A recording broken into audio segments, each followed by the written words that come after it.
আমি গিয়েছিলাম আইকন ডাইনে। আইকন ডাইনের 180 টাকার হ্যাপি প্লেটারটা খাবো। হ্যাপি প্লেটারে কি কি আছে, হ্যাপি প্লেটারটা খেতে কেমন, হ্যাপি প্লেটারটা কি একজনের জন্য পর্যাপ্ত পরিমাণে, সম্পূর্ণ বিস্তারিত থাকছে এই ভিডিওতে। আপনি যদি এখনো দা পরিবেশ ফেসবুক পেজে ফলো দিয়ে না থাকেন অবশ্যই ফলো দিবেন, আর ইউটিউব থেকে দেখলে সাবস্ক্রাইব করবেন। হ্যাপি প্লেটারে থাকছে chicken Thai soup, wonton, egg fried rice, vegetable, sweet chicken আর চিকেন চিলি অনিয়ন। প্রথমে চিকেন থাই স্যুপ আর অন্থনটা দিলেন। থাই স্যুপটা তো দেখে মনে হচ্ছে স্পাইসি হবে, খেতে মজা লাগবে। আর দেরি না করে খেতে শুরু করলাম। আমি প্রথম বাইট খেলাম, খেতে ভালো লাগছিল, স্পাইসি। স্যুপ যদি একটু স্পাইসি না হয় খেতে মজাই লাগে না। স্যুপের ভিতরে যে চিকেন গুলো দিয়েছিল, চিকেন গোটা খাবো। চিকেনটা খেলাম, চিকেনটা ছিল ওয়েল কুক, চিকেনটাও ছিল একটু স্পাইসি, খেতে ভালো লাগতেছিল। চিকেনটা ভালোভাবে সিদ্ধ হয়েছিল, বোঝা যাচ্ছিল মুখে না করে।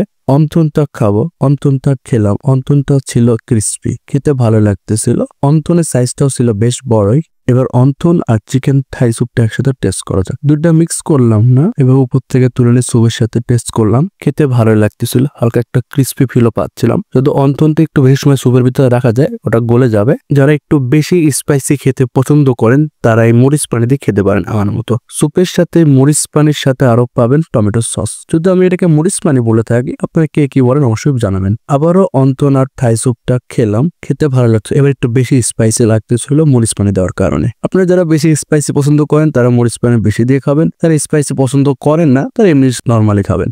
স্যুপে চিকেনের পরিমাণের কথা যদি বলি, চিকেনের পরিমাণ ছিল পর্যাপ্ত পরিমাণে। এবার টমেটো সসের সাথে স্যুপটা খাওয়া যাক। টমেটো সস প্রথমে নিয়ে নিলাম স্যুপের ভিতরে। যদিও টমেটো সসটা স্যুপের সাথে মিক্স হচ্ছিল না, খেলাম, খেতে আমার কাছে একদমই ভালো লাগলো না। এক কথায় বলতে গেলে স্যুপটা খেতে বেশ ভালোই ছিল। স্যুপের পরিমাণের কথা যদি বলি, একজনের জন্য পর্যাপ্ত পরিমাণে। এবার রাইস আইটেমের সাথে যা যা আছে সেগুলো খাওয়া যায়। আর দেরি না করে খেতে শুরু করলাম। আমি প্রথমে এগ ফ্রাইড রাইসটাই টেস্ট করলাম। এগ ফ্রাইড রাইসটাও খেতে বেশ ভালোই ছিল, ওয়েল কুক।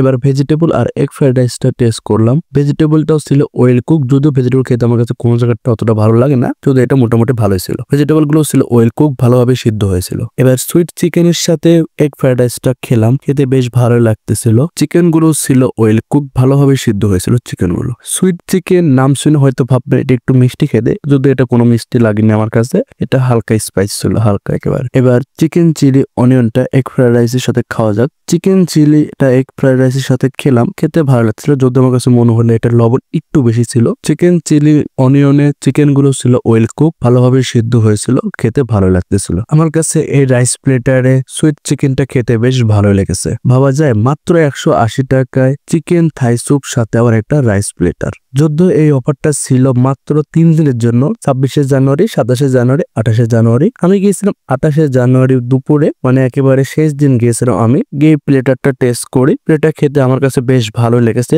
এই 180 টাকার প্লেটার মানে হ্যাপি প্লেটারের টাইম ওনারা এখনো বৃদ্ধি করেননি। যদি ওনারা প্লেটারের টাইমটা আর এই অফার প্লেটারের টাইমটা যদি বৃদ্ধি করেন তাহলে আপনারা যারা এখনো খাননি আপনারা তারা খেতে পারবেন। আপনারা যারা এখনো ভিডিওতে লাইক দিন অবশ্যই ভিডিওতে লাইক দিবেন, আর যারা ফেসবুক থেকে দেখছেন অবশ্যই দা পরিবেশ ফেসবুক পেজও ফলো দিবেন, আর যারা ইউটিউব থেকে দেখছেন সাবস্ক্রাইব করবেন। হ্যাপি প্লেটারটা কি একজনের জন্য পর্যাপ্ত পরিমাণে? জি হ্যাঁ, হ্যাপি প্লেটারটি একজনের জন্য পর্যাপ্ত পরিমাণ। আইকন ডাইনের লোকেশন হলো পাবনা জজ কোর্টের বিপরীত পাশে, পুলিশ লাইনের প্রথম গেটের ভিতরে ঢুকেই হাতের বামে। সবাইকে অসংখ্য ধন্যবাদ ভিডিওটি দেখার জন্য।